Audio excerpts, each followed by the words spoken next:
Tapi bertuahnya hari ni specialnya sebab kita dikelilingi dengan sawah padi. Nanti you guys boleh tengok view keliling untuk rumah ni.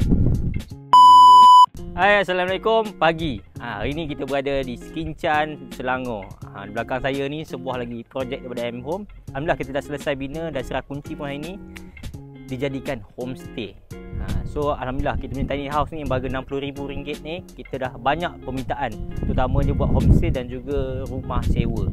Tapi bertuahnya hari ni specialnya sebab kita dikelilingi dengan sawah padi. Nanti you guys boleh tengok view keliling untuk rumah ni.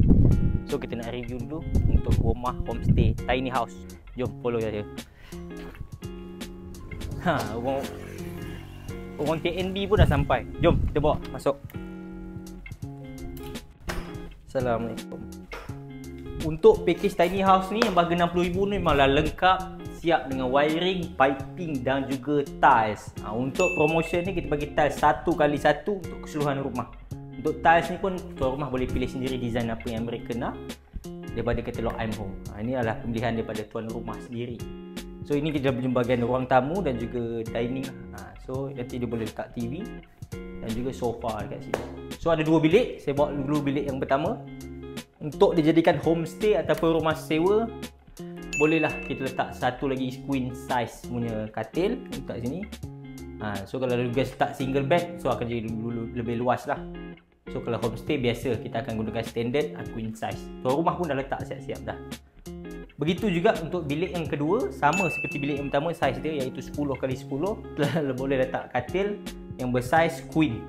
Kat sini boleh letak almari baju ataupun makeup cermin.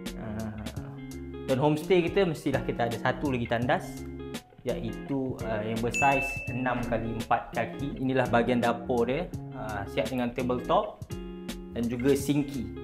Ini berapa 6 kaki. Tabletop pun bersiap dengan marble, screen tas dan juga backsplash. Ini pun tuan rumah boleh pilih nak design apa. Inilah design daripada tuan rumah sendiri lah yang dipilih. Jom kita tengok di bahagian luar pula. Macam mana? Inilah tiny house. Ini pun kita pun dah selesai, serahkan kunci, api pun dah masuk, air pun dah masuk. So insyaAllah klien pertama akan datang lah minggu ni. So inilah tiny house yang kita tunjukkan di sawah padi. Dan untuk maklumat penonton, kita M Home cover seluruh semenanjung Malaysia. Siapa nak pindah rumah tak kisah di Melaka ke, Negeri Sembilan ke, Perak ke, boleh hubungi kita, nombor tertera ataupun mana-mana social media M Home Property.